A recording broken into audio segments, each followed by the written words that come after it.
Hey there everybody, redxparasite here, and welcome back to Let's Play Kirby Superstar Ultra. In the last episode we started the Revenge of Meta Knight, in which we got on the ship, got blasted off, took a warp star back to the ship, but got blasted off again, and then finally got on the ship by reuniting with our old friend Dynablade. And of course at the very end we destroyed main cannon number 2. Because it's not main cannon number 1. It's main cannon number 2.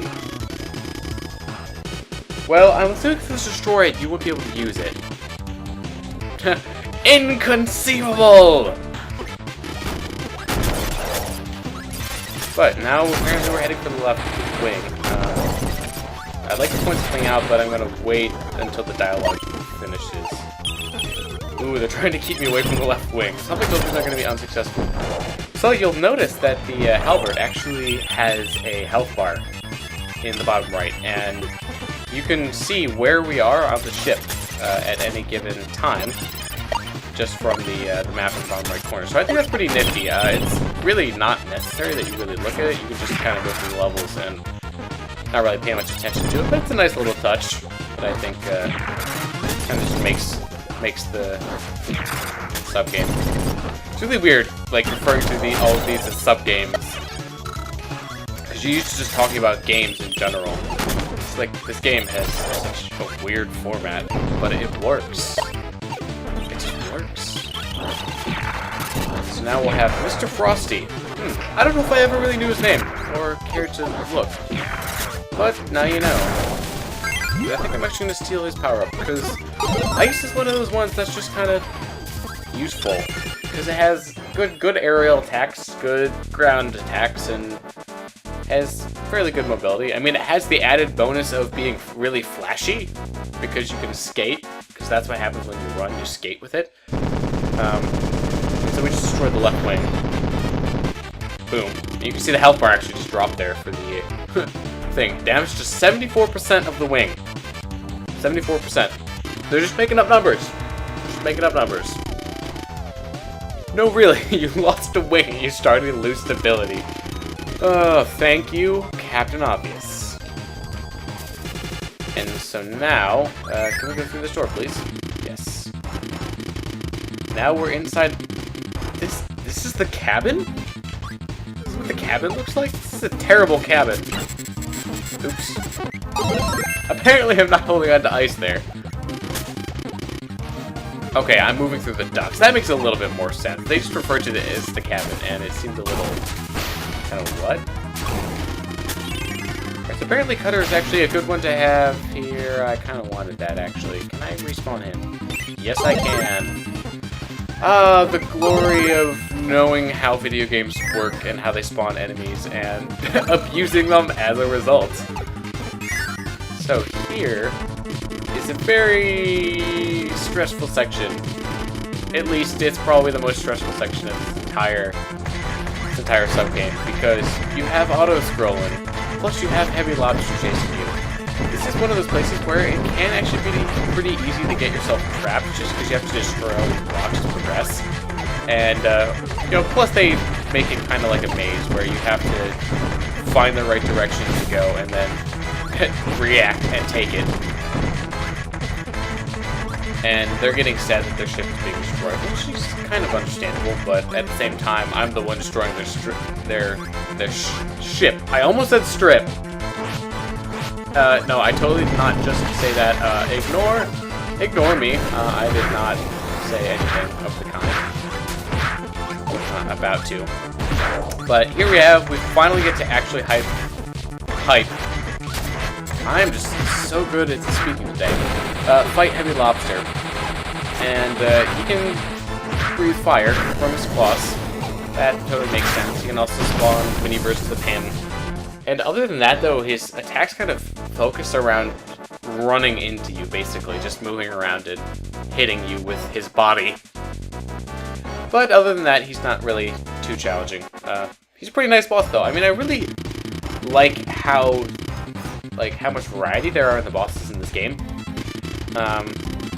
Just from the sheer fact that they have some of the bosses that have been staples in the Kirby series. So they have DDD, they have they have Wispy Woods, and they actually introduced Twin Woods in this game. Sorry, I'm getting my tongue tied an awful lot. Be careful not to die there, because it's very easy to do so. It's a trap. But I like how they introduced a whole bunch of bosses like Heavy Lobster and some of the other ones, and they all have really nifty attacks. They're just really solid bosses. And of course they have all of the sub-bosses that have been standard as well. So yeah, Kirby, good bosses. I really like the bosses because they're not too challenging, but they're not a pushover either. Like they have a decent amount of health for what they are. And so I can really respect that. And now we have more of these Switch puzzles again. You gotta love these, right, folks? I perfectly understand if you don't like these, but these ones are okay here. They're, as long as you have the right ability, which you can tell, I obviously have the right ability. Then you shouldn't be hurting too much. And also, you gotta love how troll this level design is right here. If you don't go to the right here from the start, you will get stuck, and you'll realize, oh, I have to go to the right. Gee, thanks, game. So they just give us a yo-yo right here. So we may as well use it, you know. Indulge the game a little, be totally hip and happening, and also you actually have to have yo-yo in order to get this one. Oh my gosh, this writing. So apparently one of the crew members was hiding food in here, and I think it's funny. And also scallywags, so further evidence for my argument that they're pirates. Also the food hoarding, that is a pretty typical pirate thing to do, at least as far as our stereotype for pirates goes. So, apparently we're at the reactor now. You know, reactor apparently is important, you know, because it's a reactor. Reactors are pretty important. And it apparently went into the Mario school of telling you how to beat bosses, or at least the Yoshi's Island school in particular of how to beat bosses.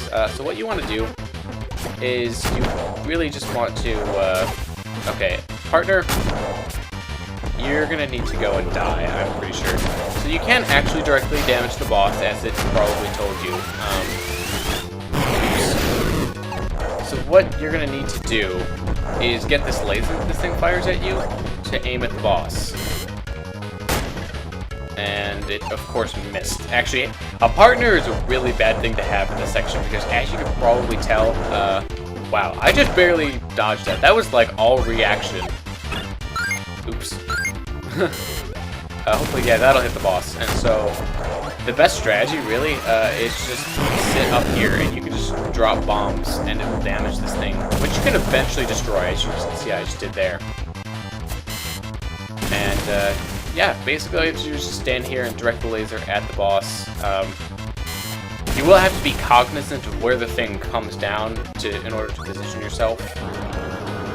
Other than that, you have these fire things that come out from the ground, and that's pretty much it for this boss. It's just gonna go straight, and that will be it. I really like, actually, how they have the wheelies powering the ship. It's really interesting. It's kind of like one of those giant hamster wheel power things that you kind of hear about. I don't really know how effective it would be, but apparently, you know, wheelies might be good for generating power, so who am I to judge? Especially when they're throwing out all of these random numbers, which we have no idea what they mean. And now we get to see the ship starting to fall apart here. Nothing left to do but to crash! We're not sinking, we're crashing! Evacuate the ship immediately. Alright, now I do believe they're gonna give us wing. Okay, no, okay, they're gonna give us a ninja. I can't remember which ones. One of these power-ups is really good for this section. I call them power-ups again. I swear, I play too much Metroid or whatever, where they're called other things.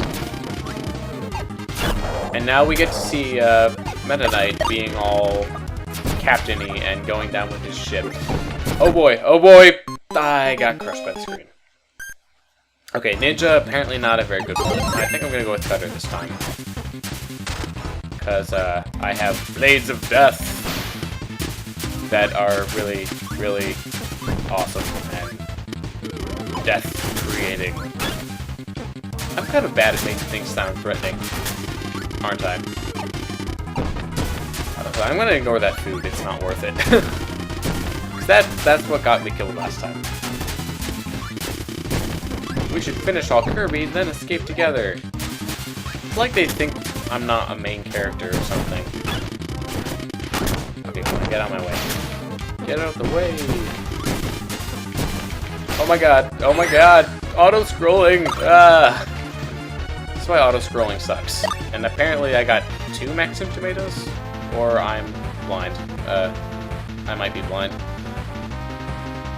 What's a Kirby? Alright, here we go.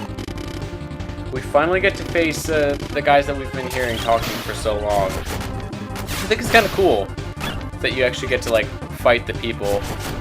And once you take them all out, they'll say some sad things. Alright, you know, I'm just gonna suck them up. Oops. Ow. I'm not apparently doing this too well. There. Just die. There we go. Lord Meta Knight, please take care. We'll go on ahead then. And then now we get to finally, we get to, it doesn't matter what you get here. It really doesn't matter what you get here. It's comical because, right here, we get to finally face Meta Knight. And of course, as is typical in the Kirby series, they force you to use sword. Oops. In this fight, so... Yeah, Meta Knight is no pushover. He's probably one of the hardest bosses in the game, and I keep on getting hit by that one attack, and I'm being really stupid. But it's really just how good are you as compared to him. And so I really like it, and also we get the typical, wait, he's a blue Kirby? Kind of reveal at the end. It would be interesting to learn more about that, but then again, it's kind of one of those things that's always remained a mystery. So I'd be okay if they just left it at that. That's all you really know about him. Meta Knight is really a mysterious character. And so I believe that's gonna be it, right? That's all we have to do. We defeated Meta Knight. You know, he's got to be the final boss of this game at least. Wait a minute. There's more? But I thought it was over! Okay, yes, so we get... But wait, there's more. We get this section right here, where, oh boy. So here, we actually get time, in seconds. And we have to deal with Meta Knight, and he's a pain in the butt. And there are also jumps that you have to make. Oh, you gotta be kidding me, really? Oh my god! Oh my god! What the heck is going on here? Please tell me I'm gonna make it. Actually, 1, 2... I died! You have to be kidding me! Okay, so, this section. Yeah, basically you just have to ride and avoid some of the obstacles, Meta Knight being most of the obstacles, actually. And it's really sad that I died, because this part really is not that hard. It just really comes down to being able to see what you're doing, which... Apparently, I was having a terrible time with doing. I'm just gonna jump over this gap, honestly. Okay, yeah, here we go. I made it. Man, that was more stressful than it should have been. But here we go with the actual end here, where we get this kind of like Spanish-y sounding music, which is kind of cool. And it goes along with the whole Meta Knight is a conquistador motif or whatever. And so we get to see Kirby riding off into the sunset on his wheelie partner. And here's actually where they introduce all of the different abilities and what the partners are called. So, you know, they do some interesting things with the credits, where you get to see Jim and Biospark, which is one of those really out there. It's like, why is he called Biospark? There's really no reason, but whatever. It's a cool name. It's one of the coolest, in my opinion. We get Knuckle Joe. He's one of my favorites. Knuckle Joe. He's just kind of Knuckle Joe. Capsule J2. Blade Knight. of course. And there's actually, okay, Burning Leo. There's actually 2 different kinds of sword enemies, and there's Blade Knight and there's Sword Knight. So make of that what you will. We have Rocky, which is clearly not a reference to Rocky Balboa. Plasma Wisp, but I like how they have different things for the credits, though. It just makes it more than them just putting their names up there, which they did on the first one, but now they actually have better things to do. Mirror. I really have run out of things to talk about. Can you tell that I'm at the end of my commentary rope, metaphorically speaking? But really, what else is there to say? I mean, it's a fun mode. It has some more challenging level design than some of the other ones. So it is starting to get up there in the difficulty. I mean, it was, after all, 4 stars. So it makes sense that they're starting to ramp it up. But that will finally do it. Sometimes credits are just like, when are these going to be over? These are taking so long. And I can think of one particularly bad offender, and that is Rayman Origins and Rayman Legends. Those games seriously have 20-minute credits or something ridiculous like that. I'm not joking. For any of you who have played those games, you know what I'm talking about. But next time, we're going to be taking on the final sub-game? Really? That seems like it's going by so fast. I don't know what to say.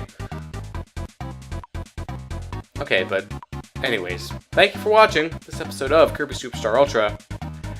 See you in the next one. redxparasite, signing out.